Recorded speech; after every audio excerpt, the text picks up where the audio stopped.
ସମସ୍ତଙ୍କୁ ଆନନ୍ଦିତ ଜୟଗୁରୁ। ଶ୍ରୀ ଶ୍ରୀ ଠାକୁରଙ୍କ ସମୟର ଏକ ଦିବ୍ୟ ବାସ୍ତବ ଘଟଣା ଆଜି ଆପଣଙ୍କ ସାମ୍ନାରେ ତୋଳି ଧରୁଛି। ଏକ ବାସ୍ତବ ଜୀବନ୍ତ ଘଟଣା କର୍ମଫଳ ଖଣ୍ଡନ ଉପରେ। ଶ୍ରୀ ଶ୍ରୀ ଠାକୁରଙ୍କ ପାଖରେ ଅଶ୍ୱିନୀ ବିଶ୍ୱାସ ନାମକ ଏକ ପ୍ରମୁଖ ଭକ୍ତ ଥିଲେ। ଥରେ ଶ୍ରୀ ଶ୍ରୀ ଠାକୁରଙ୍କ ପାଖକୁ ଆସି କାନ୍ଦି କାନ୍ଦି ଅସ୍ମିତା କହୁଛନ୍ତି, ଠାକୁର, ମୋ ସ୍ତ୍ରୀ ବହୁ ଯନ୍ତ୍ରଣା ପାଉଛି, ଅଣ୍ଟାର ଏତେ ବ୍ୟଥା ହେଉଛି, ଖୁବ୍ ଯନ୍ତ୍ରଣା ପାଉଛି, ସେ କଷ୍ଟ ମୁଁ ସହ୍ୟ କରିପାରୁନି। ଘରର କାମଦାମ କୌଣସି ଭାବରେ ମଧ୍ୟ ସେ କରିପାରୁନି। 6 ମାସ ହେବ ଆମ ପରିବାର ବହୁ କଷ୍ଟ ଭୋଗୁଛୁ। ଶ୍ରୀ ଶ୍ରୀ ଠାକୁର ଏ କଥା ଶୁଣି କହିଲେ, ଅସ୍ମିତା, 6 ମାସ ହେବ ତୁମେ ଭୋଗୁଛ, ଅଥଚ ମୋତେ ଟିକେ ଜଣାଉନାହ, ମୁଁ କ'ଣ ତୁମର ନିଜର ନୁହେଁ? ମୁଁ କ'ଣ ତୁମର ପର? ଏ କଥା କହିଲେ। ଅସ୍ମିତା କହିଲେ, ଠାକୁର, ହୁଏତ ସାହସ କରିପାରିନି। ପ୍ରତ୍ୟେକ ଦିନ ନାମ ଧ୍ୟାନ କରେ, ଭାବେ ଏଇଥିରେ ଠିକ୍ ହେଇଯିବ। ଠାକୁର କହିଲେ, ଶୁଣ, କର୍ମଫଳ ମଣିଷକୁ ନିଶ୍ଚିନ୍ତ ଭୋଗ କରିବାକୁ ପଡ଼ିବ, କାରଣ ସେ କର୍ମ ମଣିଷ କରିଛି ହିଁ। କିନ୍ତୁ ତାକୁ ଖଣ୍ଡନ ତ କରାଯାଇପାରେ ନା, କିନ୍ତୁ ଲାଘବ କରିଦିଆଯାଇପାରେ। ତୁମେ ନାମ ଧ୍ୟାନ ଖାଲି କଲେ କର୍ମଫଳ ଖଣ୍ଡନ ହୁଏ ନା। ଯେଉଁ କର୍ମଫଳ ମଣିଷର ଥାଏ, ସେଇ ଅନୁରୂପ କିଛି କର୍ମ ତାର ସାଧ୍ୟ ଅନୁଯାୟୀ କରିଲେ ସେ କର୍ମଫଳ ଲାଘବ ହେଇଯିବ। 3-4 ଦିନ ହେବ ମୁଁ ଧ୍ୟାନ କରିବା ସମୟରେ ଏକ ଯନ୍ତ୍ରଣା ପାଉଥିବା ବ୍ୟକ୍ତିର ବ୍ୟକ୍ତି ମୋ ମନକୁ ଆସୁଥିଲା।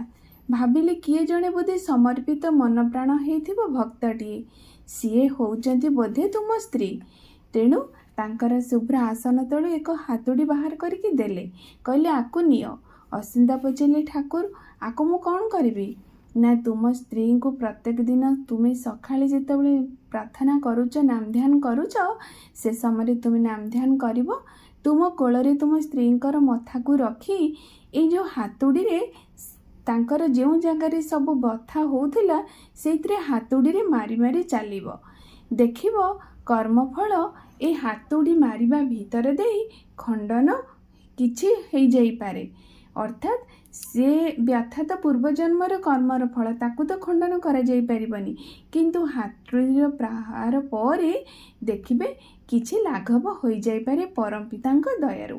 ଏ କଥାଟି ଯେତେବେଳେ ଶ୍ରୀ ଶ୍ରୀଙ୍କ ପାଖରୁ ଶୁଣିଲେ, ଅସ୍ମିତା କହିଲେ, 3-4 ଦିନ ହେବ ଠାକୁର କେତେ ବ୍ୟାକୁଳିତ ହେଉଛନ୍ତି, ଦେଖନ୍ତୁ ଆମମାନଙ୍କର ମଙ୍ଗଳ ପାଇଁ। ସେ କଥା ଭାବି ସେ ହାତୁଡ଼ି ଆଣି ତଦନୁରୂପ ଯେମିତି ବି ଶ୍ରୀ ଶ୍ରୀ ଠାକୁର କହିଥିଲେ ଠିକ୍ ସେଇଭଳି ଭାବରେ କଲେ। ଦେଖାଗଲା ଏଇଭଳି ମାସେ ଭିତରେ କିପରି ଭାବରେ ଜଣାପଡ଼ିଲା ନାହିଁ, ତାଙ୍କର ଅଣ୍ଟାର ଯନ୍ତ୍ରଣା ସମ୍ପୂର୍ଣ୍ଣ ରୂପେ ଭଲ ହେଇଯାଇଛି। ତାପରେ ଅସ୍ମିତାଙ୍କ ସ୍ତ୍ରୀ ନିଜେ ଶୁଭ୍ର ଏକ କପଡ଼ା ପିନ୍ଧି ସଜବାଜ ହେଇ ଶ୍ରୀ ଶ୍ରୀ ଠାକୁରଙ୍କୁ ଆସିଲେ ପ୍ରଣାମ ନିବେଦନ କରିବା ପାଇଁ। ଠାକୁରଙ୍କୁ ପ୍ରଣାମ କରି କହିଲେ, ଠାକୁର, ମୋ ଅଣ୍ଟାର ଯନ୍ତ୍ରଣା ସମ୍ପୂର୍ଣ୍ଣ ଉପଶମ ହେଇଯାଇଛି। ମୁଁ ଆଜି ସମ୍ପୂର୍ଣ୍ଣ ସୁସ୍ଥ ହେଇଯାଇଛି ଆପଣଙ୍କ ଦୟାରୁ। ଶ୍ରୀ ଶ୍ରୀ ଠାକୁର କହିଲେ, ମୋ ଦୟାରୁ ନୁହେଁ, ପରମ ପିତାଙ୍କ ଦୟାରୁ। ତେଣୁ ମୁଁ ତ କହେ, କର୍ମଫଳ ଖଣ୍ଡନ କରିବାକୁ ହେଲେ ତଦନୁରୂପ ସେଇ ବିଧାନ କିଛି କର୍ମ କରିବାକୁ ପଡ଼ିବ, ତେବେ ଯାଇ ଆମେ କର୍ମଫଳକୁ ଖଣ୍ଡନ କରା ନ ଯାଇ ମଧ୍ୟ ଆମେ ଉପଶମ ପାଇପାରିବା।